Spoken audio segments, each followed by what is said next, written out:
Bueno, ¿dónde dejamos?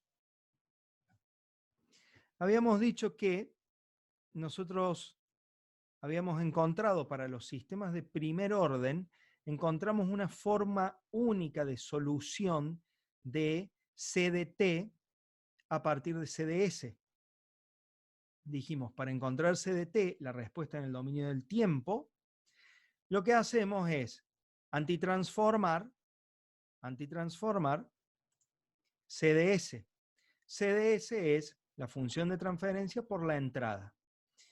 En los sistemas de primer orden, eso era muy sencillo, ¿sí? No revista ningún tipo de dificultad.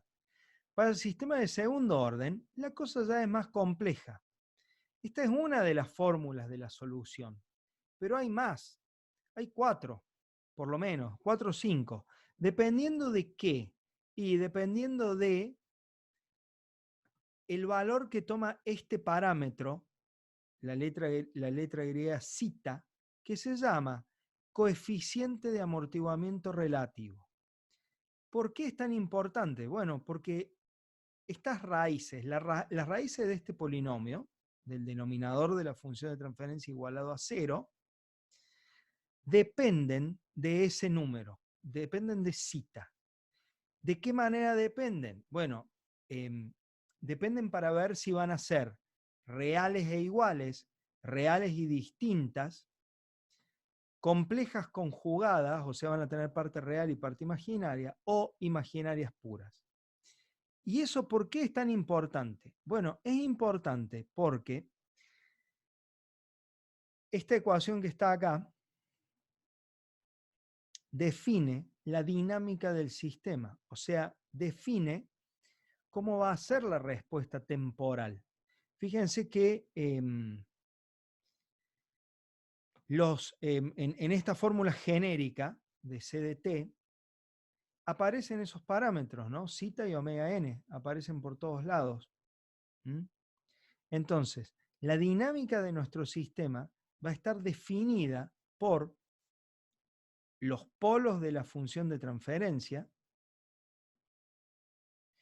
y esos a su vez van a estar, su forma, digamos, va a depender del coeficiente de amortiguamiento relativo. ¿Cómo? Eso está en la siguiente filmina.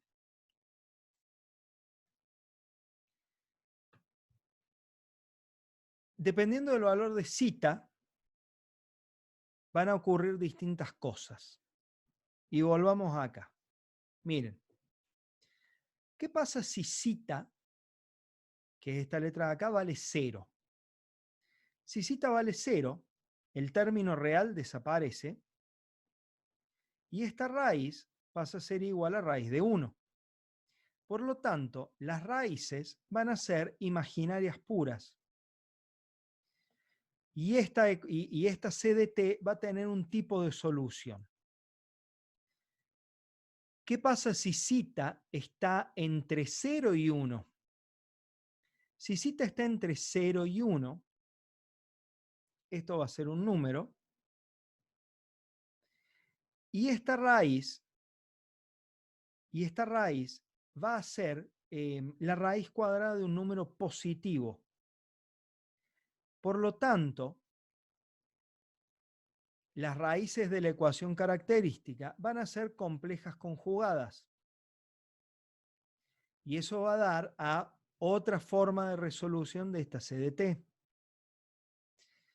Si zeta vale exactamente 1, si zeta vale exactamente 1, el 1 menos 1 vale 0, por lo tanto esta raíz vale 0, todo el término imaginario vale 0, y las raíces de la ecuación característica van a ser reales e iguales. Estamos ante otra condición de CDT. Y finalmente, si zeta es mayor que 1, ¿qué va a pasar? Que acá vamos a tener 1 menos un número mayor que 1, por lo tanto acá vamos a tener que determinar la raíz cuadrada de un número negativo, que es un número imaginario, es j por algún número. ese j multiplicado por esta j de acá es j cuadrado, que es menos 1, y por lo tanto, todo este término, que era imaginario, se vuelve real. Entonces tenemos un número real más otro número real como una de las raíces y un número real menos ese número real como otra de las raíces. Por lo tanto, tendremos raíces reales y distintas. Esos son los 4 casos que vamos a estudiar y esas son las 4 respuestas temporales diferentes que puede tener un sistema de segundo orden. Y miremos un poquito qué pasa acá, pero muy por arriba, por favor, muy por arriba. Como para ver, quiero que veamos muy por arriba esta filmina para que después hagamos algunos ejemplos nosotros mismos, ¿sí? Si zeta vale 0, y acá me van a tener que creer que la antitransformada de la salida del sistema toma estas formas, ¿sí? Y estas formas de acá. No lo vamos a estudiar, no tiene sentido perder tiempo viendo cómo llegamos a estas formas, ¿sí? Están acá, listo, son las antitransformadas. Tampoco se las voy a exigir en ningún teórico ni nada. Simplemente quiero que podamos anticipar cómo va a ser la respuesta temporal. Si zeta vale 0, la salida del sistema va a ser 1 menos una sinusoidal, una señal sinusoidal. Entonces, si zeta vale 0, la salida del sistema va a oscilar entre dos valores permanentemente. Si zeta está entre 0 y 1, la salida del sistema va a ser una constante menos una exponencial negativa multiplicada por una sinusoidal. Esto de acá es un número nada más, no le demos importancia. Entonces, si zeta está entre 0 y 1, la salida es k por 1 menos una señal sinusoidal multiplicada por una exponencial negativa. Una señal sinusoidal multiplicada por una exponencial negativa es una sinusoide cuya amplitud se va achicando a medida que pasa el tiempo, y cuando el tiempo se hace lo suficientemente grande como para que esta exponencial se haga 0, todo este término desaparece.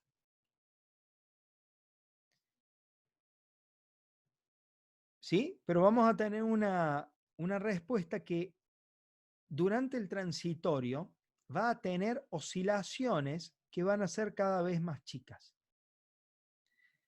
Si zeta es exactamente igual a 1, y les voy recordando, zeta igual a 0, raíces imaginarias puras, zeta entre 0 y 1, raíces complejas conjugadas, zeta exactamente igual a 1, raíces reales e iguales.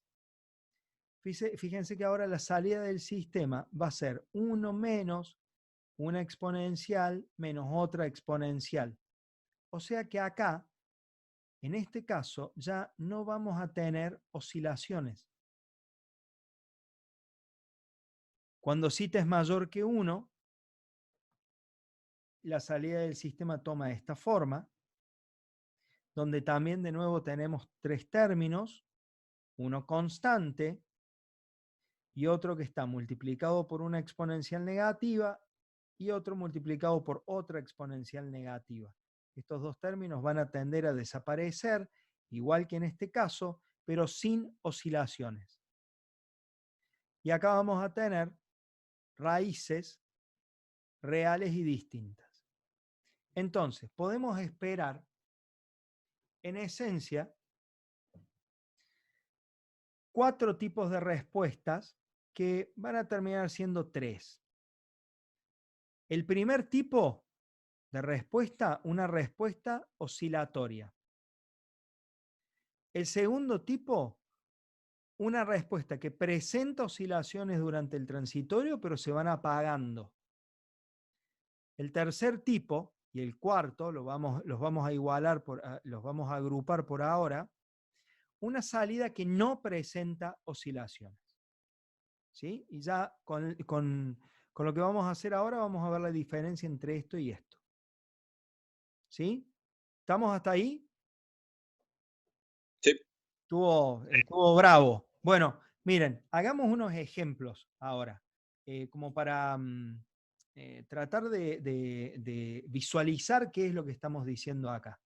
Para eso, les voy a pedir que abran su Octave o su MATLAB. Si usan MATLAB, vamos a hacer un script. ¿Sí? Se vienen acá, New Script. Y vamos a empezar a escribir. Yo normalmente arranco con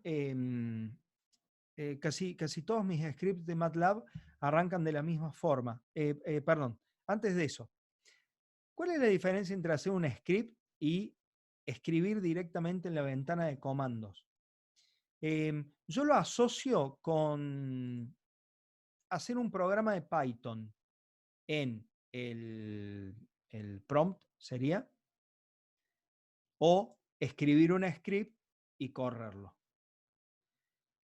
El resultado va a ser el mismo. Si nosotros hacemos un programa y corremos ese script, el resultado es el mismo que ir escribiendo instrucción tras instrucción en el prompt. ¿Sí? Pero ¿qué es más prolijo? El script. ¿Sí? El script es más prolijo, es más fácil corregirlo, nos queda guardado. Octave, hasta donde yo sé, no tiene la posibilidad, la versión online, no tiene la posibilidad de guardar scripts, ¿sí? De correrlos. Entonces eso puede ser una limitación a la hora de rendir los parciales, ¿sí? Ténganlo en cuenta eso. Bueno, ese comentario al margen. Arrancamos con los comandos close all para cerrar todas las ventanas que pueda haber abiertas, clear all para borrar todas las variables y CLC, que lo que hace es justamente limpiar el command window. A continuación, voy a definir mis constantes, las constantes con las que voy a con las que voy a armar la función de transferencia, que son cita. Voy a iniciar dándole el valor de 0 porque es uno de los casos que quiero probar. Y omega n le voy a dar el valor 10. Le podría dar cualquier valor ahora, ¿sí? Le doy 10 porque sí. Armo mi función de transferencia g como tf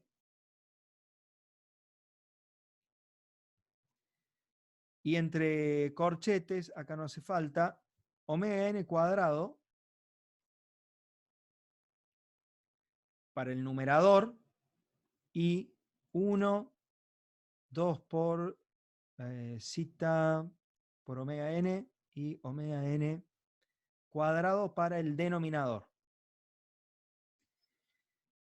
Si yo no le pongo punto y coma acá al final de la línea, va a mostrar el resultado, va a mostrar la función de transferencia, digamos, en el command window. Además de eso, voy a hacer esto, zpk de g. Ah, mira vos. Bueno, se cerró. Vamos de nuevo. Bien, ¿qué vamos a hacer con este comando? Vamos a mostrar la misma función de transferencia, pero en la forma de ceros y polos, especificando el valor de los ceros y polos. Y luego vamos a hacer step para que MATLAB nos dibuje la forma de la respuesta de G y lo vamos a dibujar durante 2 segundos, nada más. Vieron que yo les mostré les he mostrado las fórmulas que representan las respuestas de los sistemas, las fórmulas analíticas, esto de acá, las fórmulas analíticas de las respuestas temporales. Bueno, está bueno saber qué pinta tienen y todo, pero en realidad lo que vamos a usar son las gráficas. Lo que a nosotros nos interesa es qué forma tienen las gráficas. Entonces, por eso, una herramienta como Octave o una herramienta como MATLAB nos viene muy bien porque nos soluciona ese problema. Yo tengo esta función de transferencia, quiero saber qué pinta tiene en el dominio del tiempo, corro este comando. Genial. Y a esto le vamos a agregar la grilla y hold on. Lo que pueden hacer ahora es grabar este archivo y luego correrlo desde acá. O si no, seleccionan todo,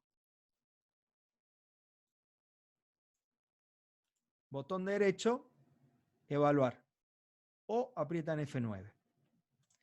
Con cita igual a 0, este cita es este parámetro de acá. Con cita igual a 0, raíces imaginarias puras.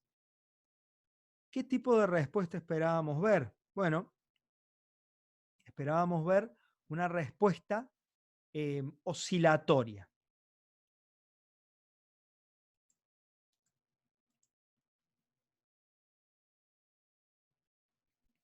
Y ahí la tenemos.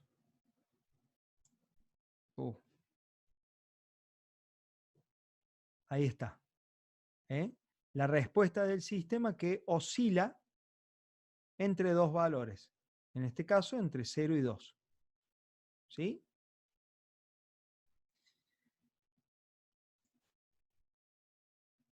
Y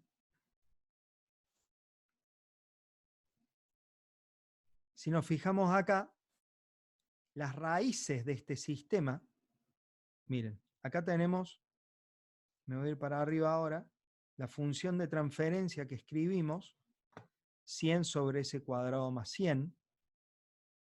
Cuando le pedimos a MATLAB que lo escriba en forma de cero, polo y ganancia, al denominador lo escribe de esta forma, s cuadrado más 100. Cuando MATLAB escribe las cosas de esa forma, quiere decir que las raíces de estas tienen parte imaginaria. Tienen parte imaginaria por lo menos.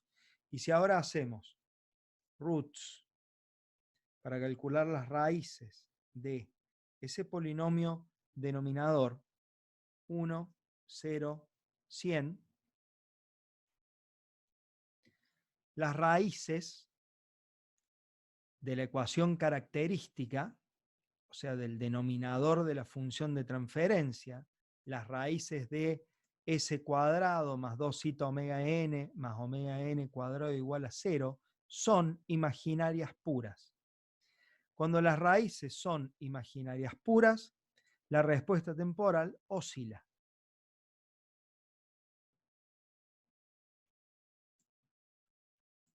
Vamos a darle ahora otro valor a cita, un valor entre 0 y 1. Le vamos a poner 0.2, por ejemplo. 0.2, armamos nuevamente la función de transferencia, la reescribimos ahora con estos valores.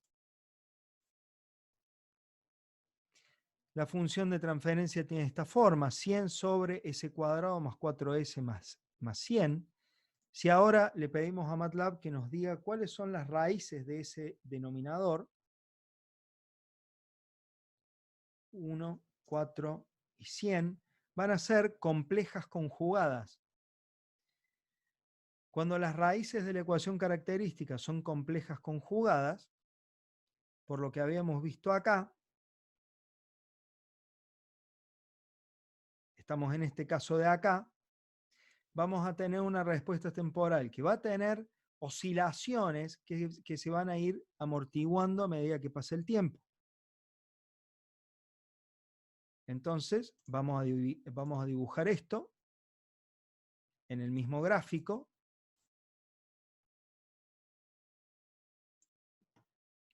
Y ahí tenemos este segundo caso, ¿sí? Donde, como ustedes pueden ver, la respuesta oscila, pero esas oscilaciones se van amortiguando. Si este zeta se aproxima a 1, a medida que se vaya aproximando a 1, al valor 1, esas oscilaciones se van a ir haciendo cada vez más chicas. Por ejemplo, para zeta de 0,7,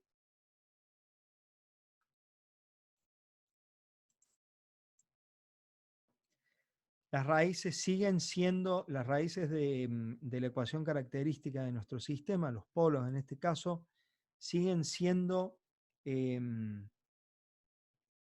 complejos conjugados, ¿sí?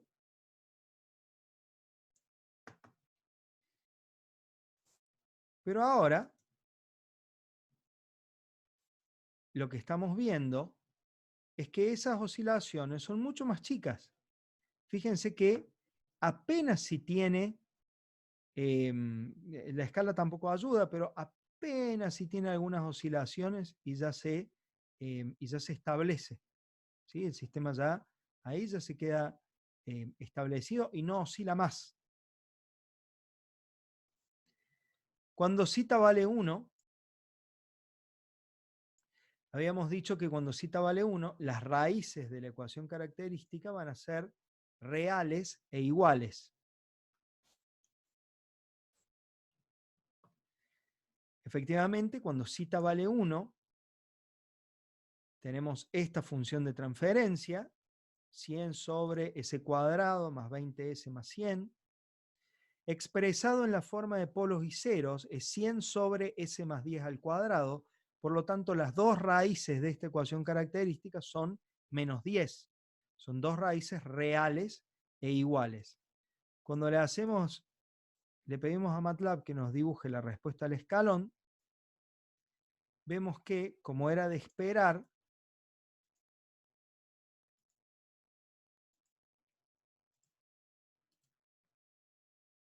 acá ya no hay sobrepasamiento. Esta respuesta ya no presenta sobrepasamiento. ¿Sí? Desapareció el término sinusoidal.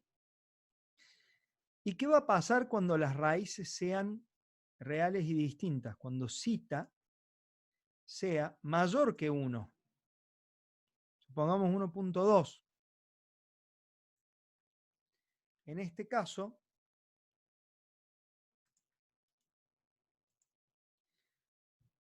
las raíces de nuestro sistema van a ser reales y distintas.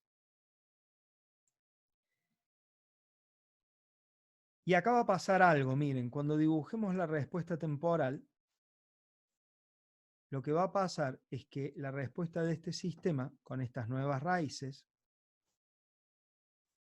que es esta de acá,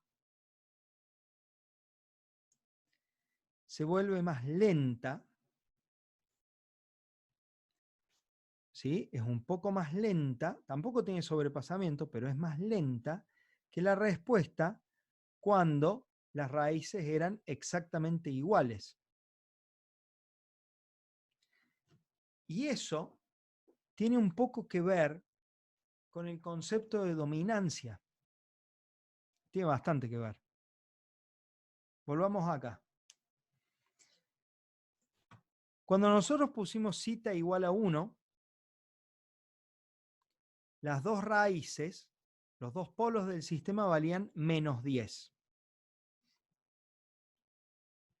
Ahora cuando pusimos un zeta un poco mayor que 1, los polos del sistema pasan a valer menos 18 y menos 5. Entonces, tratemos de ubicar esos polos en el plano complejo. Cuando zeta vale 1, los dos polos están en menos 10.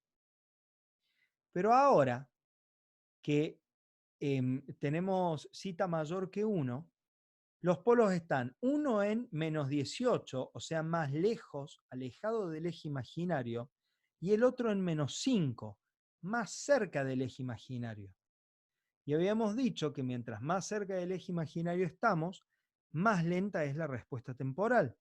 Por lo tanto, este polo que estoy marcando acá empieza a tener un efecto dominante en la respuesta temporal. Y es por eso que la misma se vuelve más lenta. ¿Mm? Para diferenciar, entonces acá tenemos las cuatro posibles respuestas temporales que nos puede, con la que nos podemos encontrar cuando trabajemos con sistemas de segundo orden.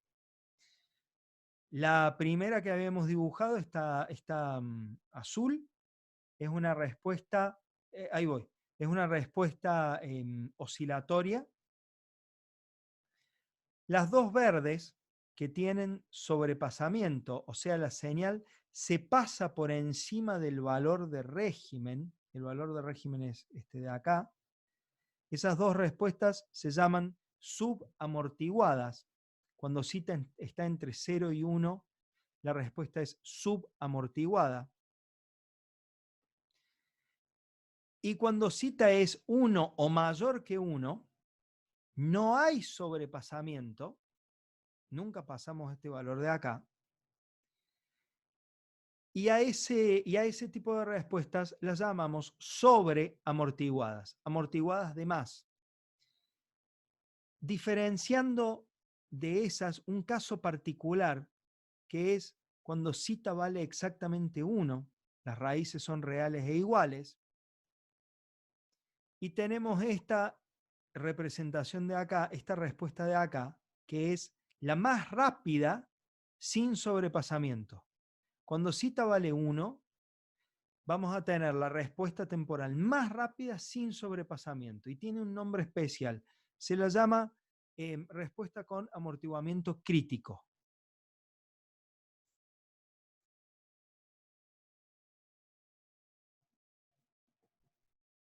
Ah, están viendo lo de Octave. Bueno, sí. Sí, hay que agregar el paquete de control, efectivamente. Bueno, estamos hasta acá con estas cosas. Bien, ok. Espero que sí. Si seguimos acá en las filminas, nos vamos a encontrar con algunos casos, ¿sí? ¿Qué me gustaría ver acá antes de terminar? ¿Cuáles son los parámetros de la respuesta temporal?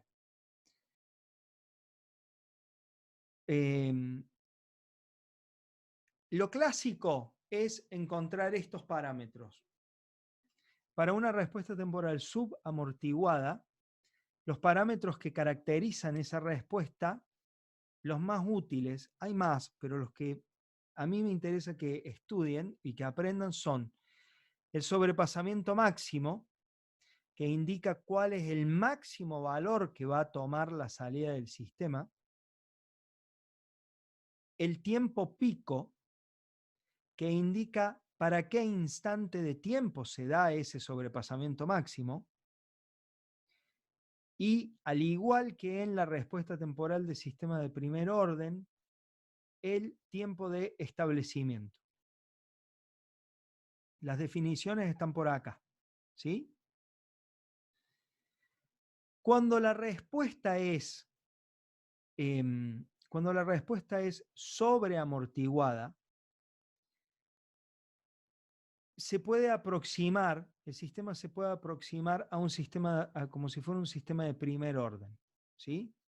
Entonces, lo que nos va a interesar obtener, lo que nos va a interesar determinar es, de nuevo, el tiempo de establecimiento, ¿sí? ¿Por qué les estoy diciendo esto? Bueno, porque estos parámetros de acá el sobrepasamiento máximo, tiempo pico y el tiempo de establecimiento están relacionados con los parámetros zeta y omega n de la función de transferencia. Tenemos las fórmulas acá. El sobrepasamiento máximo es e a la menos, perdón, e a la menos pi por zeta sobre raíz de 1 menos zeta cuadrado. El tiempo pico es pi sobre omega n por raíz de 1 menos zeta cuadrado, y el tiempo de establecimiento es aproximadamente 4 sobre zeta por omega n. Esta fórmula sí es importante que se las traten de acordar. ¿Para qué sirve esto? Bueno, si yo tengo la función de transferencia y quiero ver cómo es la gráfica, cómo va a ser la respuesta temporal, podría usar estas fórmulas, pero en realidad hoy por hoy lo más cómodo es acceder a Octave Online, por ejemplo, escribir la función de transferencia y dibujarla. Estas fórmulas son muy útiles cuando tenemos que hacer el proceso inverso. Dado un sistema, le metemos una señal escalón y lo que sale tiene esta pinta. La respuesta temporal tiene esta pinta. Y hay que encontrarle la función de transferencia. Entonces, podemos determinar estos puntos, particularmente a mí me gusta para hacer este trabajo inverso, determinar el sobrepasamiento máximo y el tiempo pico. Y con estas dos ecuaciones, encontrar con esta ecuación el valor de zeta, y una vez que tenemos zeta, encontrar el valor de omega n despejándolo de esta otra ecuación. El tiempo de establecimiento, que es aproximadamente igual a 4 sobre zeta omega n, no es una fórmula útil para tratar de hacer identificación de sistemas, que es lo que estaríamos haciendo ahora. ¿Por qué? Primero, porque esto es una aproximación. En los libros, cuando estudien, van a ver que los distintos autores dan distintos valores a esto. Y segundo, porque en un sistema cuya respuesta está oscilando, encontrar el instante de tiempo a partir del cual la respuesta queda contenida por la banda de más o menos 2% y ya no vuelve a salir, es muy difícil, muy difícil. En cambio, determinar este punto es muy fácil, porque es el punto máximo de la curva. El punto máximo de la curva me determina el sobrepasamiento máximo, que es la distancia entre el máximo valor que toma la respuesta y el valor de régimen. Y es muy fácil también determinar el tiempo en el cual eso ocurre. El tiempo pico no es un requerimiento de diseño. Los requerimientos de diseño son sobrepasamiento, tiempo de establecimiento, pero sí es útil para hacer la identificación de los sistemas. Cuando el sistema no tiene, cuando el sistema es sobreamortiguado y no tenemos sobrepasamiento, fíjense que la respuesta es muy similar a la de un sistema de primer orden. Solo cambia en el primer tramo, ¿sí? Hay como un cambio en la pendiente, pero es bastante similar. Entonces, ¿cómo hacemos para obtener los parámetros? ¿Cómo hacemos para determinar una función de transferencia a partir de esta curva? Donde no hay sobrepasamiento máximo y donde, por lo tanto, tampoco hay tiempo pico. Bueno, la vamos a aproximar como una función de transferencia de primer orden. Vamos a encontrar el tiempo de establecimiento, como si fuera un sistema de primer orden. A partir de ahí vamos a despejar tau, ¿sí? Como ese tiempo de establecimiento dividido 4. Y la función de transferencia de este sistema será la ganancia K, que se determina por el valor de régimen, sobre tau sobre 2 por S más 1 al cuadrado.